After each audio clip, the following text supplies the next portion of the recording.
Hi, it's been a while. Oh, is that my Indy? It really has been a long time. I was worried, darling. You haven't messaged me in almost half a year. How are you? Are you eating properly? Is work going all right? Yeah, it's not too bad, I guess. I'm still only in my second year at the company, so there's always new stuff to remember.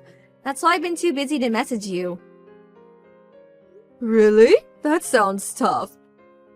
Be careful you don't overwork yourself. I don't want you getting sick, sweetie. Are you okay for money? What about rice and vegetables? Do you have enough? I can send you some money or food parcels if you like. Just say the word and it's done. I can't afford to give you lots, but I'll send whatever I can. Nah, I'm fine. I have a job and make my own money now. Besides, I can buy my own rice and vegetables. You don't have to go out of your way to send me anything. I'm fine on my own. I don't really eat much of that sort of these things anyway. Oh, I see. Well, I'm really happy to hear you're doing well, honey. But if you ever do need anything, you will tell me, won't you? I'd really like it if you just showed your face at the house sometimes, too. Even if it's just for Christmas and birthdays. I miss you, you know. Listen, Mom, I have something more important to talk about. Do you mind if we change the subject? Oh, of course. Look at me getting all overexcited not letting you get a word in edgeways. Of course, honey. Go ahead. What is it? Well, it's like this. I'm getting married. What? Married? Yeah, to my boyfriend. We met at a work party. That was a year ago, though. We've been dating ever since. I never told you about him. Wow, Indy, I can't believe it.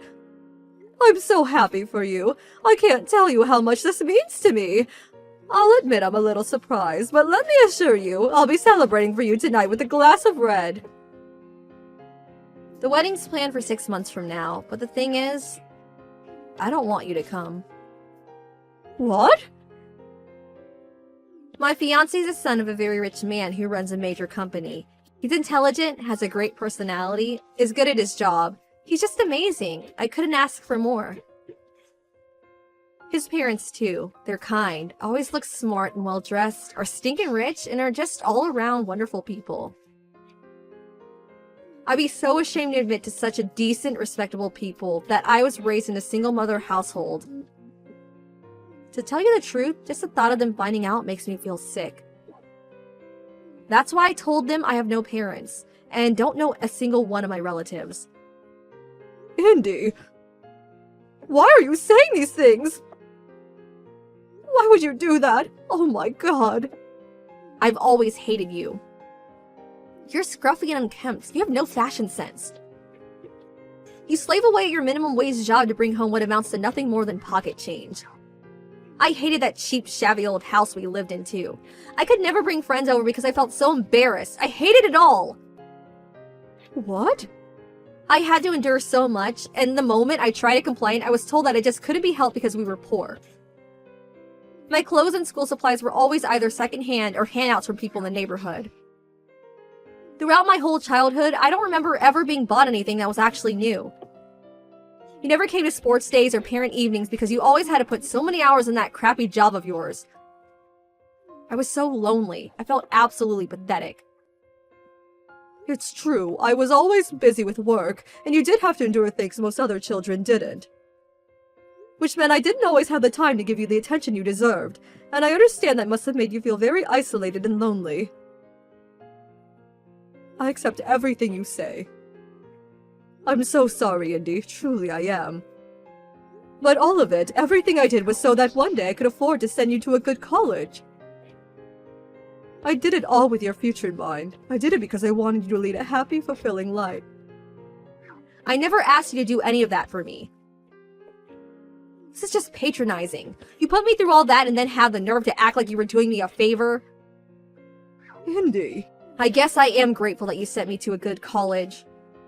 It did mean I was deprived of a normal childhood, though. I'd either be stuck in my room studying or out working part-time while all my friends were out having fun and meeting people. Without going to college, I wouldn't have landed my current job or met my fiancé.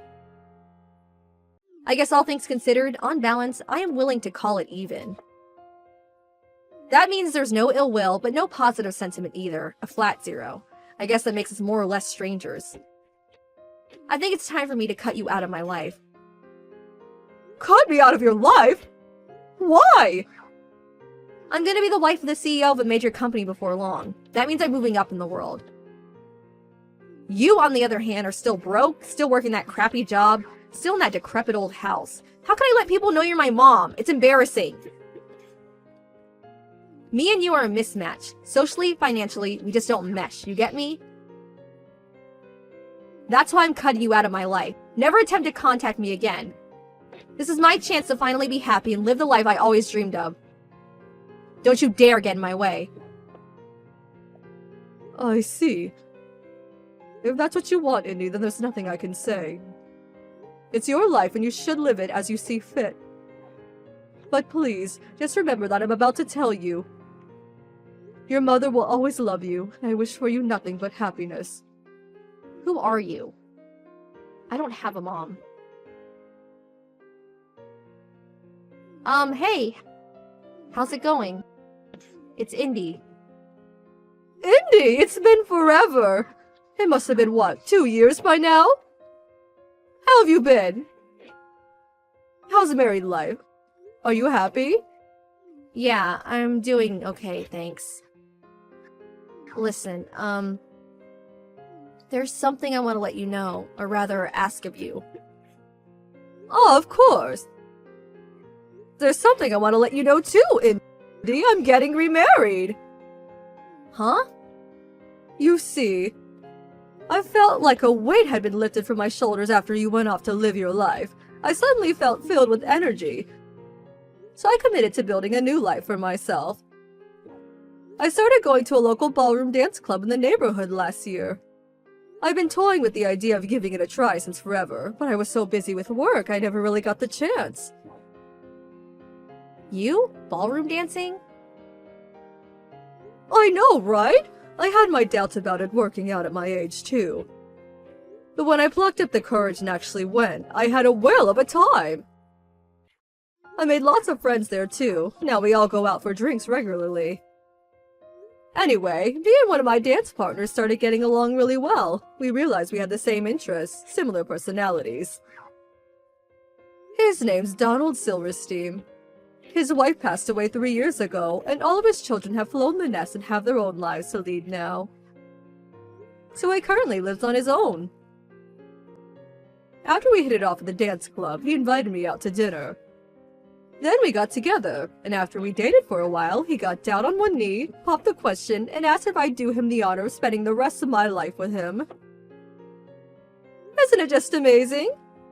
That's why, from next year onward, I'll be called Louise Silverstein. Just hold on a sec. Does Donald by any chance have a really, really big house? Or should I say a mansion? 3 floors, acres of garden complete with tennis courts and fountains? Huge, grand, and magnificent? Huh? How did you know? You're right, though. That's my Donald you're talking about. I actually went to his house for the first time recently after he proposed to me. It really is as amazing as you say. I almost fainted when I saw the gold-encrusted chandeliers. Luckily, his butler noticed I looked woozy and offered me a seat. His daughter was one of my classmates. Abigail Silverstein was her name. She tried to keep it on the down low, but everyone knew her dad was filthy rich. Word around school was he was a billionaire. If I had to guess, I'd say it's probably true. But I'm not marrying Donald for his money. It was his kindness and loyalty that I fell for. Neither of us are exactly spring chickens anymore, and we decided not to go into the trouble of having a wedding. But Donald will be holding a big dinner at his place. All of his kids will be there, so I get to meet everyone while we all celebrate the occasion with some food and drinks. Really? Actually, this is perfect. Make sure you send me, my husband, and his parents an invite to the dinner, okay? What? Why? Well, the thing is, my husband found out about you. He found out I was lying about not having any parents. He also knows I was raised by a single mother and that I broke off contact with you. Him and his parents were furious when they found out. How could you be so cruel to your poor mother after she worked so hard to send you to college? You disgust me, to quote my husband. Really, I see. Now, him and his parents are giving me the cold shoulder. And the image of the perfect bride I worked so hard to cultivate was smashed to pieces in an instant. Nothing's been the same since. He says he doesn't even know whether he wants to carry on. Divorce was mentioned. That's why I want me and you to build some bridges. Actually, that's why I messaged you today. Build some bridges? By that, I take it you mean you want to reconcile and have me back in your life. Yeah, that's it. Let's do that. I need my husband and his parents to see that me and you patch things up and have a normal relationship. They have to know you forgave me too. That part's important. I think I can make them see that. They'll stop thinking about divorce. Besides, if you're married now, I'm not so embarrassed about introducing you anyway. Especially now you bagged yourself a billionaire. If anything, I'm actually excited. You're gonna score me some major points by having a husband that rich. Plus, I think me being related to someone like Donald can only be a good thing. Now that I think about it, the merits are endless. So what do you think? You'll invite us, won't you? Pretty please, with a cherry on top? Think of it as helping your daughter out. Oh, Indy, you see, the thing is, you're not my problem anymore. Huh? What does that mean? It means no. Why should I let you use my wedding dinner to get you out of being divorced? Me and Donald aren't your own personal tools to be used and manipulated as you see fit. You're an adult now. You have a job, you're married. You're well past the age where I fix your problems for you. You got yourself into this mess, so how about you get yourself out of it? How about you get yourself out of it? You can't go relying on your mommy forever. No, wait, please! Why not? What do you mean, why not? Because you reap what you sow, Indy. Liars always get found out. I mean, seriously, what did you expect to happen when you told your husband and his family you were an orphan? This was inevitable. And isn't it just a tad selfish of you to expect me to come crawling back to you the moment it suits you? After you cut me out of your life to present some phony, made-up image of yourself to your new family. I'd be embarrassed to introduce a daughter as shallow as you to my Donald. Oh my god! If you don't invite us, he might divorce me. All you have to do is let us show our faces for a few minutes. We'll leave after you meet him and his parents, I swear. Didn't you say you wish for nothing but happiness for me? It's true, I certainly did say that, and it's still true. But it's ultimately just that, a wish. I never once said I'd have anything to do with you again. Happiness is something you have to obtain on your own. Oh my god, come on, I'm begging you here. Do you have any idea how much trouble I'll be in if he divorces me? How hard I worked to get to where I am today? I finally managed to marry into money after all these years. This can't be how it ends. It can't! Mom, please, I'm begging you. Who are you again? I'm terribly sorry, but I forgot. What are you talking about, Mom? We were talking normally until just now. Mom! Mom? Oh, that's strange. I don't have a daughter. She showed no sign of giving up, so I had no choice but to block her in the end. I sold the house to move in with Donald, and with that, the cutting of ties was complete. After that, I got a message from Indy's husband. It said, "Please forgive me and my family for our rudeness. We would have contacted you immediately had we known about you." I thought it was a nice apology.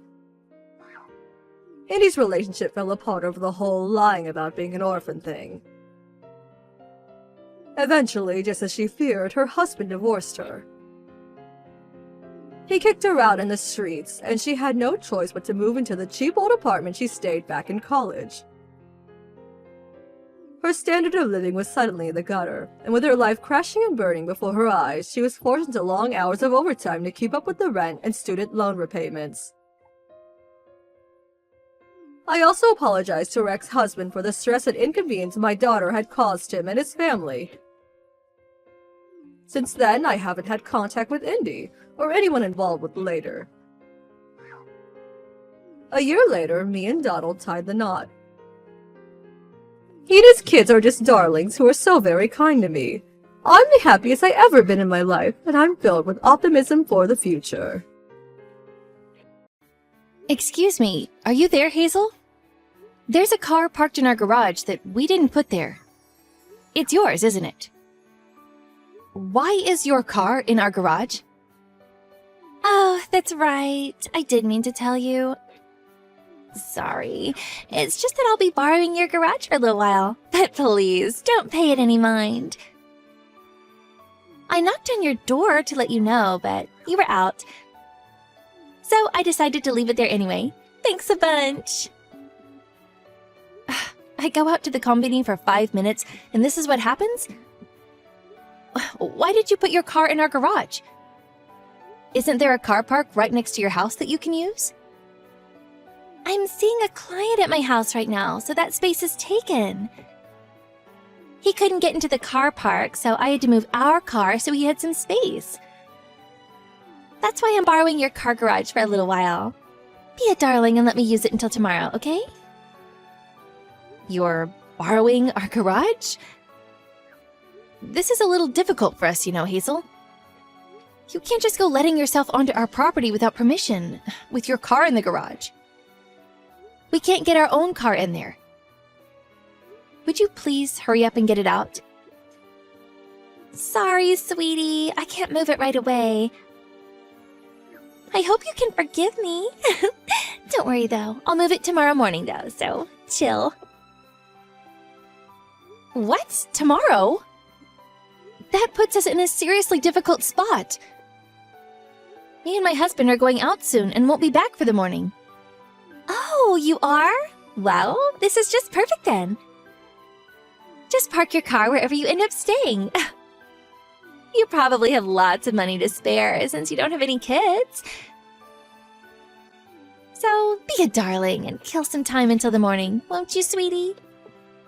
I'll move it before you get back. You won't even notice it was there. No, that won't work. We need you to move it right now. We have plans of our own too, you know, and you're messing them up. The weather report said it's gonna rain tonight. Are you saying we should leave our car outside, exposed to the elements? What's the problem? It's already a heap of junk anyway. A little rain is hardly gonna do anything after all of that thing's been through. Anyways, don't you think keeping a heap of junk like that in a nice garage with electric shutters is overdoing it a bit?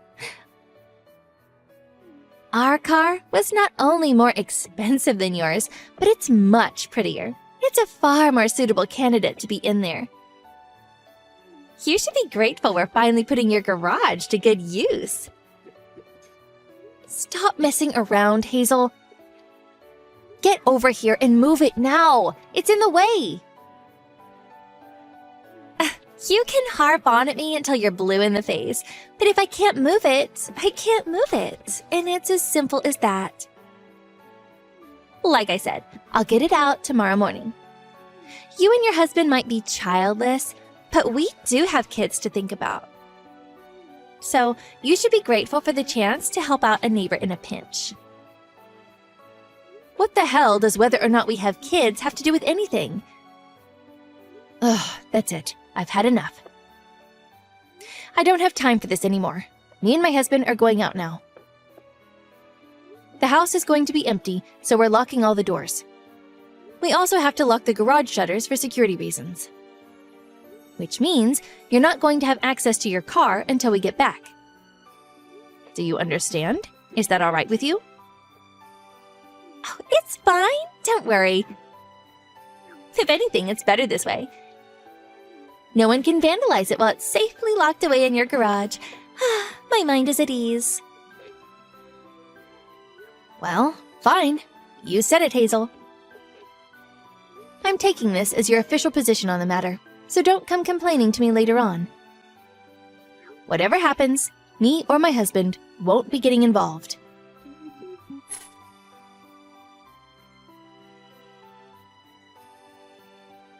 Juliet, are you there? How long do you plan on being away from the house? It's dinner time already. Would you hurry up and open these shutters?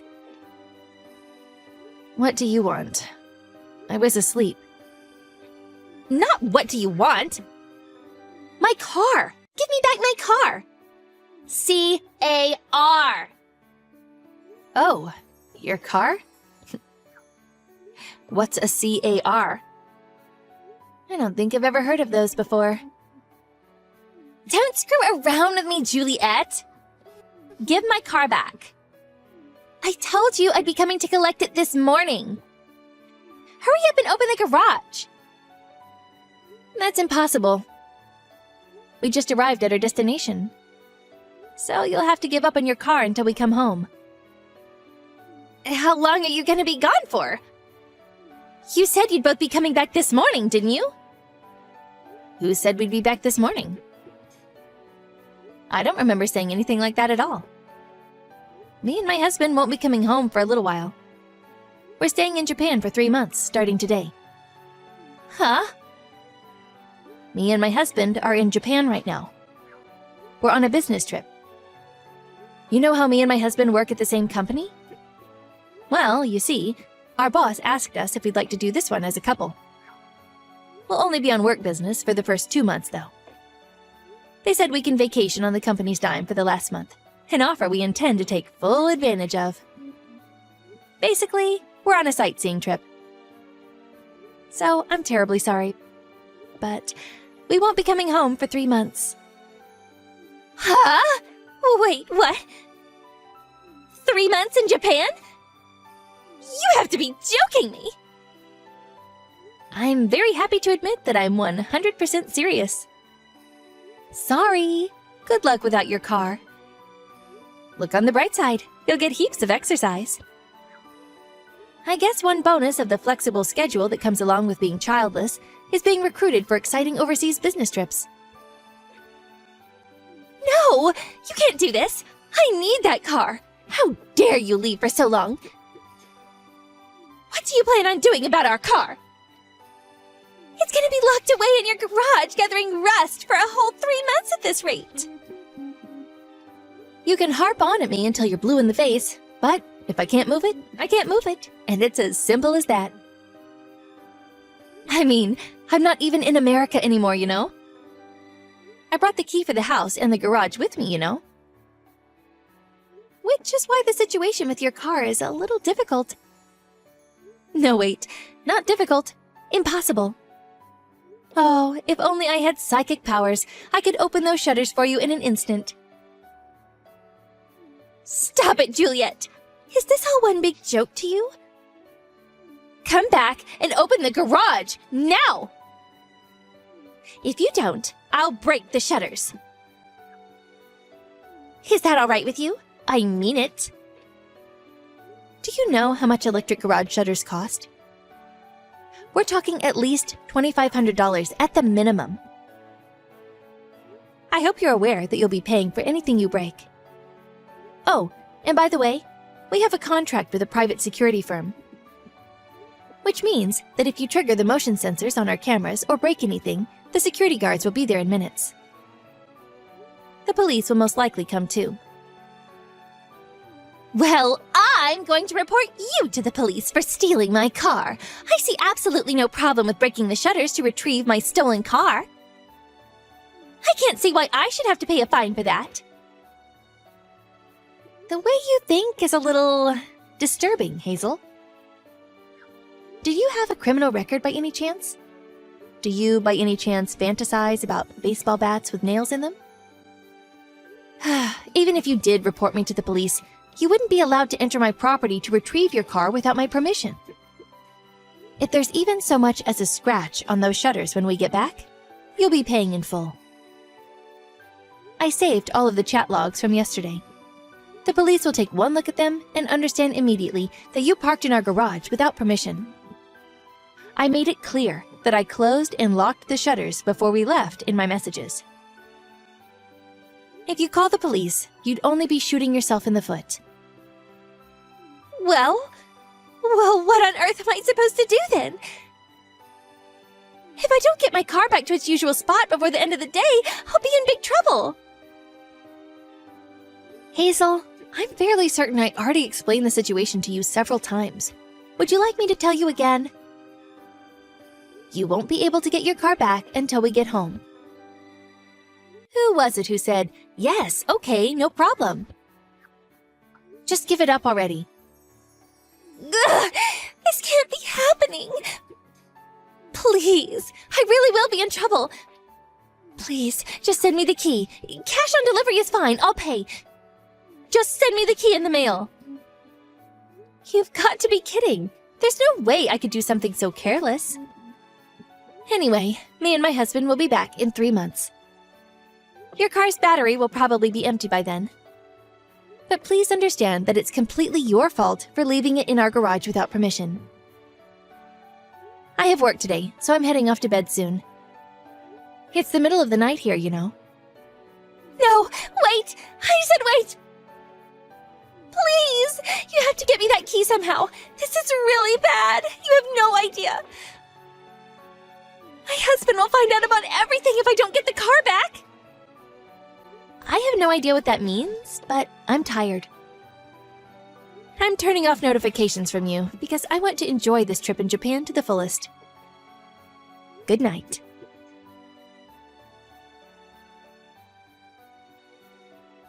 Hey, Hazel. Thanks for waiting. We'll be arriving back in America tomorrow. Our vacation in Japan was so much fun. Oh, I feel so refreshed. We bought tons of souvenirs, too. Oh, yeah, that reminds me. I'll open the garage for you as soon as we get back. After all this time? Ugh, it's too late now. Too late. And it's all your fault. I'm taking you to court. You're doing what? Wait a second. You're not actually getting angry at me, are you? Obviously, because it's all your fault. Ugh, my husband found out about my affair because of you. He divorced me and kicked me out of the house. Oh, it looks like he's going to win custody of the kids. And I'm even going to have to pay compensation. What? Your affair? You were having an affair? Seriously? Wait a second. No way. Was it that client you mentioned on the day we left? My car was missing because you wouldn't give it back, which made my husband suspicious. He started doubting some other things when I told him I couldn't explain why it was gone. Eventually, he put 2 and 2 together and found out. Because of you! Oh, you're the worst. I hate you. This is all your fault. There will be consequences, Juliet. Consequences! Come on, Hazel. No matter which way you look at it, surely the only one who's in the wrong here is you. I haven't done anything wrong at all. You're the one who took it upon yourself to borrow our garage without asking on the day we left for Japan. No, it's your fault for leaving your garage empty first thing in the morning. It's your fault for planning a trip to Japan without telling me first. It's your fault for locking up your house so I couldn't get it back. That's why this happened. And the only one to blame here is you. I'm absolutely taking you to court. You'll be paying the compensation that my husband is demanding from me. I hope you're ready for what's coming. Do you think there's even a single judge on the planet who'd give a claim that ridiculous the time of day? You'd be laughed out of the courthouse. If you want to discuss this in legal terms, I'm actually the victim of unlawful entry because you illegally entered my home. Shall we take it to court and see what happens? I'm kind of curious to see the judge's face when he hears how absurd your claim is. I'm pretty sure you're the one who's going to end up in mountains of legal fee debt. Ugh, I've had it with you. Just you wait. I hate you. Ugh, why is this happening to me? I don't deserve this. It seems like your luck ran out the moment you left your car in our garage without permission, huh? Divorce, compensation, losing custody of your kids. Things aren't looking so great for you right now, huh, Hazel? And that's the mother of all parking fees.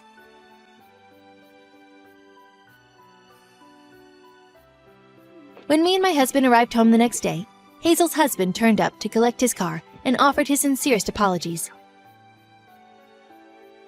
He seemed deeply embarrassed and very kindly offered us some money for the trouble his wife had caused us. We politely refused because he did nothing wrong.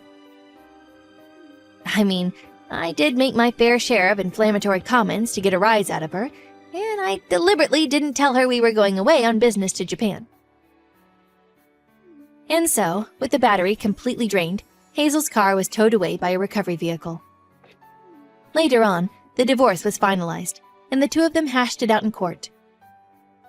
Hazel was forced to pay her ex-husband about $20,000 in compensation. Plus, she lost custody of the kids. Finally, she was exiled back to her parents' house. By the way, as for what happened to our so-called heap of junk car, the original plan was to leave it in our garage while we were away for our business trip to Japan. My car fanatic brother-in-law had agreed to stop by once a week to conduct checks on the gas tank and battery and make sure it remained in good working order while we were away. However, the unpermitted parking incident threw a huge spanner into the works. Thankfully, my brother-in-law rushed over as soon as he heard about it and kindly looked after it at his own house. Being the car fanatic he is, we got back to find out it had been thoroughly cleaned, and even some of the older parts had been replaced. Both the interior and exterior had been scrubbed and polished to a sparkle, and it looked as good as new. Now, me and my husband are thinking about going on holiday somewhere with the States in our lovely, shiny car.